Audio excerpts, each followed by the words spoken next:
Another Colorado county raises a middle finger to the governor, taking steps to reopen without permission. Is the state really going to stop a graduation ceremony on Friday? Anger from anti-maskers is rising. Police say it was tied to a shooting in Aurora. Denver's police chief offers advice for employees confronted by people who won't wear masks. We look at something called excess deaths and what they could tell us about lesser-known issues in Colorado right now. Closing streets, a mobility activist's dream, and all it took was a pandemic to get the businesses on board. And digital pen pals filling the need for human contact for people who are choosing to stay close to home these days. From my home to yours, this is next. The stage is set for a showdown and a graduation, all in one. Elbert County is saying forget the state approval. The county is giving the go-ahead to Elizabeth High School for permission for graduation on Friday. That, of course, is a violation on the state's ban of gatherings of more than 10 people. Elbert County commissioners say they asked for permission from the state health department back on May 4th, and it's just taking too long. Along with school graduations, Elbert County will also now allow in-person worship services of any size. There is no sign that the state is going to take any kind of action to stop counties that go rogue. They've only been enforcing on businesses. Enforcing the public health orders on individuals, like mask mandates, that frighteningly falls to employees at places like grocery stores and restaurants. This week in Aurora, a man was charged with shooting a chef at a Waffle House because the guy refused to serve him because he wasn't wearing a mask.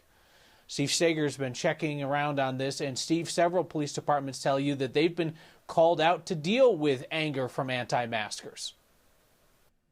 And this obviously was the worst of that case. Let's start with that incident in Waffle House. A 27-year-old man being held now because investigators say he wasn't following the restaurant's rules and had a confrontation. His name is Calvin Watson. Police say he was a regular at this Waffle House on Mississippi near 225 in Aurora. Police say he shot a chef on Saturday after that chef refused to serve him because he wasn't wearing a mask. Aurora does not have a mask requirement, but individual businesses can make their own rules. In Denver, if you're inside a business, you are required to wear a mask. And Denver police tell us they've received about 50 calls from business owners reporting a dispute with someone who isn't wearing a mask. Police Chief Paul Pazin told us today if you are a business owner in Denver, he would rather you call the cops instead of trying to fight with someone over their mask.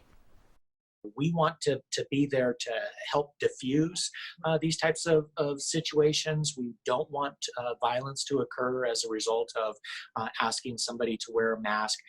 Our officers have been given extra masks so we can de-escalate these situations. We want business owners to give us a call.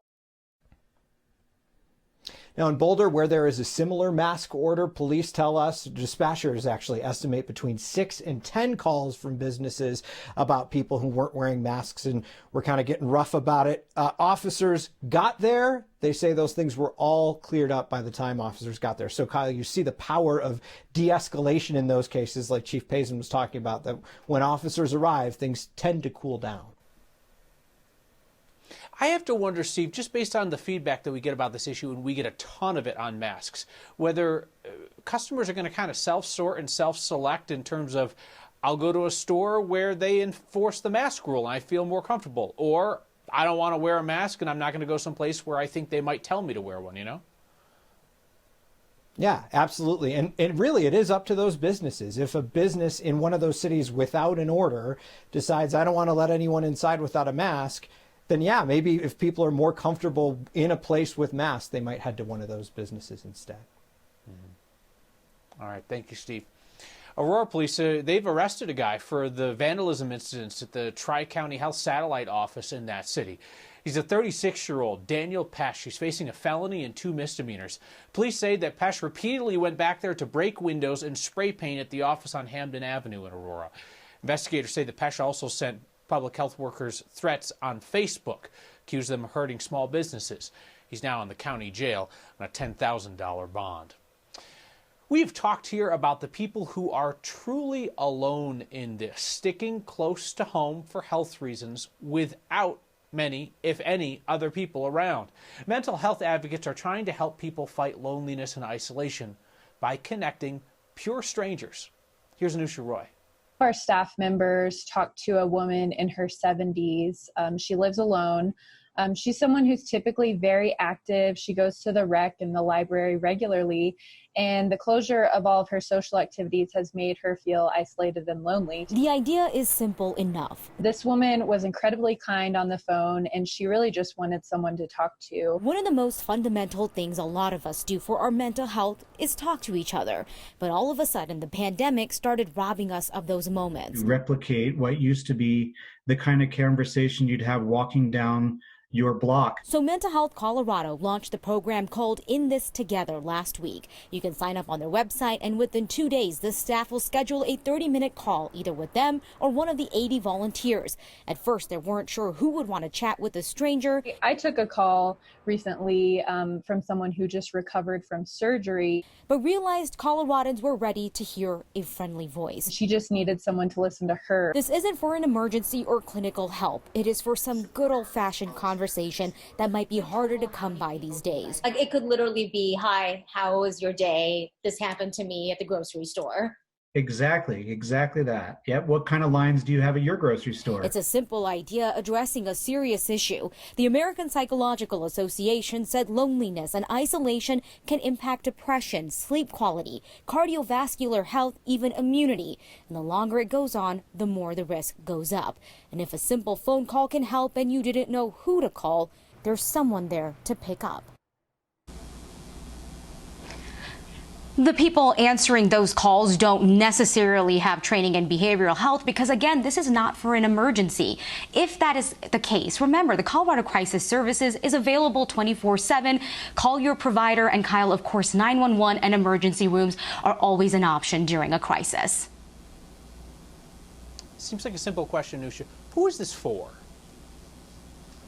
Yeah, I mean, the way that they have designed it is that it could be helpful for someone who's maybe younger, living in rural Colorado, to somebody in a nursing home, even new parents who just need somebody to talk to. They want this to be as accessible as possible, Kyle. All right. That's really interesting. Anybody who just needs to connect. Thank you, Anusha. So we in the media often focus too much on the outliers, you know, the one restaurant opening up and serving orders of attention while most restaurants are closed. The one county defying the governor today. The one group of shirtless bros packed and partying along Boulder Creek, swapping high fives and respiratory droplets. The governor said today he is not so much worried about those outliers. He said this is a numbers game, and the numbers show that most Coloradans are helping to win the battle. If what happened at Boulder Creek and Chatfield Reservoir was the norm, and that was most of us, we would have thousands or tens of thousands of deaths in the next few months. The fact is, that's not most of us. Tens of thousands might be hyperbole, unless we're looking at a situation where basically every single Coloradan in the state is packed into one indoor event space day after day after day, you know, like the Great American Beer Fest. COVID-19 numbers are imprecise, we know that, but there's something to be learned by looking at how many Coloradans are dying of anything right now. It's clear this is not a normal year. And business owners looking to grow will do it in the sunshine. A look at a new way to live, an old idea, next.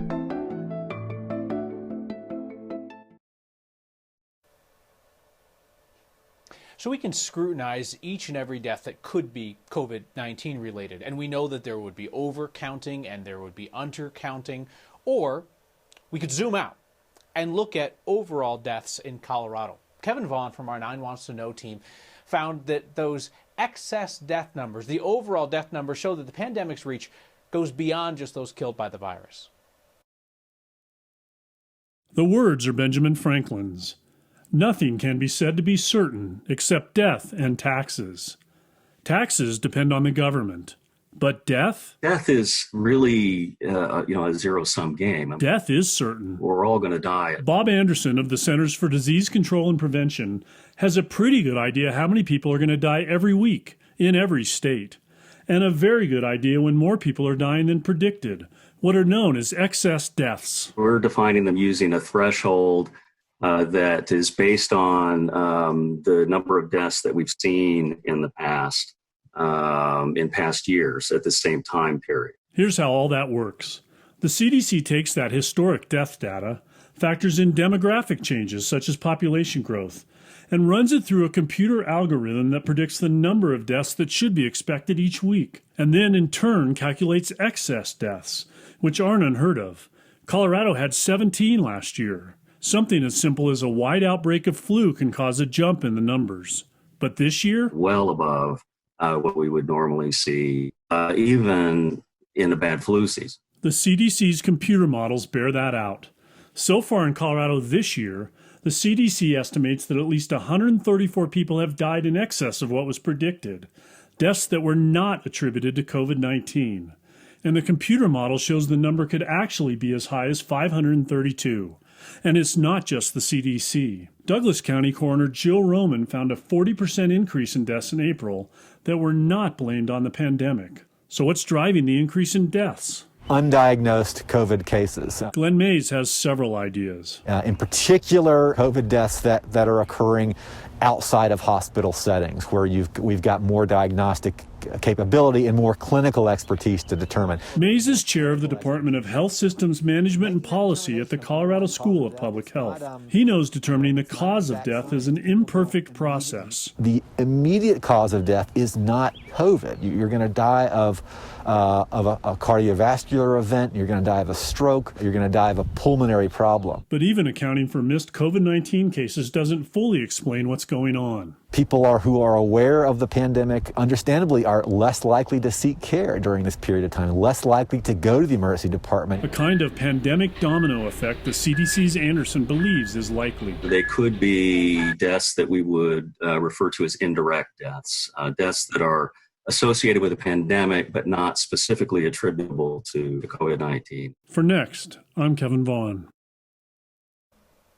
It could take a couple of months or even in cases longer for the complete death info to be added to the CDC system, so we'll check back on that later this year. Our next question comes from a viewer named Nate. Nate's curious to know how water and energy use have changed during the pandemic. Is it increased or decreased during the stay-at-home order? That's an interesting question, Nate. In Denver, Xcel Energy says there's been an 8% overall decline in usage since the stay-home order started, compared to the same time last year. Residential use is up 3%. Commercial use is down 13%. Now, on the other hand, Denver Water is seeing an overall 12% increase in usage. Customers have used an extra 748 million gallons of water since the start of the stay-home order. But be careful on inferring causality there, all right? That increase could be tied to the fact that this spring has just been more warm and dry. The pandemic is forcing us all to adapt and to change our spaces. It's not just shutting down a space or a street, it's shutting it down with intentionality and opening up with a vision. It's not a new idea, just new interest. Next.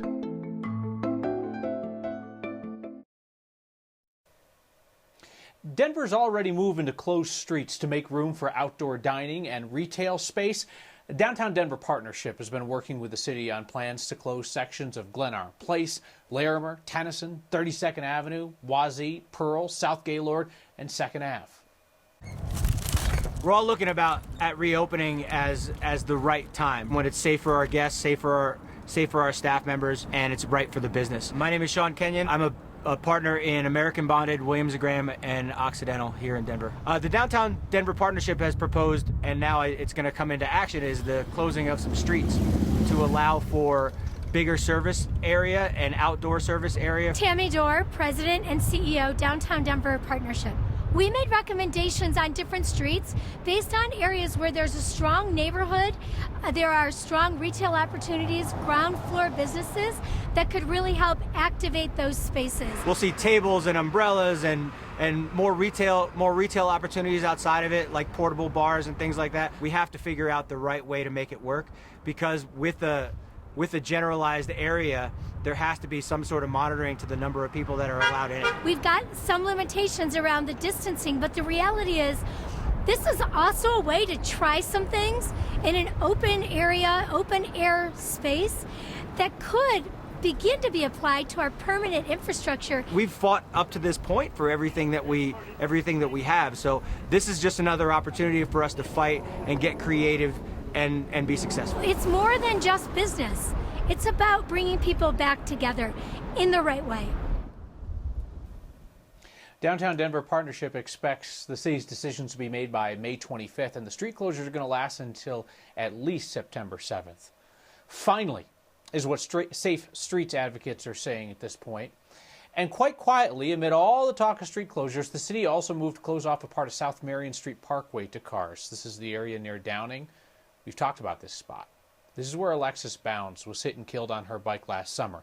After her death, people living the area stood within view of her memorial and told us that they did not support added protections for cyclists because it would interfere with the historic look and feel. Well, you know, they used to have bikes back then, too. Construction on a bike lane is expected later on this year. So back to those folks who have long advocated for our streets to be safer for people who choose to use them by biking and walking.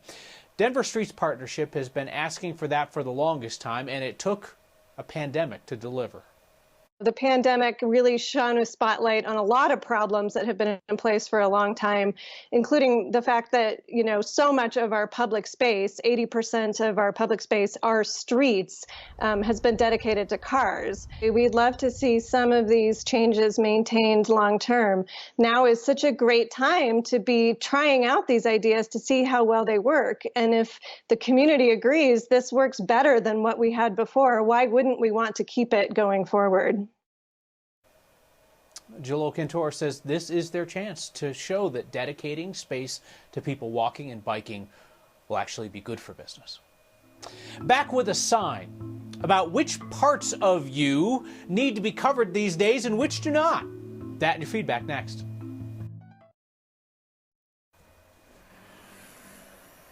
It's a sign about what to cover up these days. No shirt, no shoes, no problem. No mask, no service.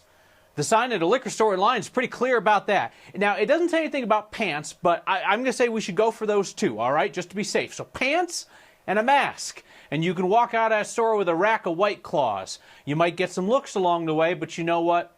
It's all good. We finish with your feedback. Jake says, private businesses have the right to require masks. Agree or not, customers need to adhere. When it comes to government, that's a different discussion. Hope you'll cover that on Next. Jake, I think we just did. That was some pretty good food for thought. I appreciate you bringing it up. LB asked for a shout out on this program for all of our fellow Ithaca College graduates. LB, that is not a thing that we do on this program. We don't do shout outs. It wouldn't be professional. Go Bombers. See you next time.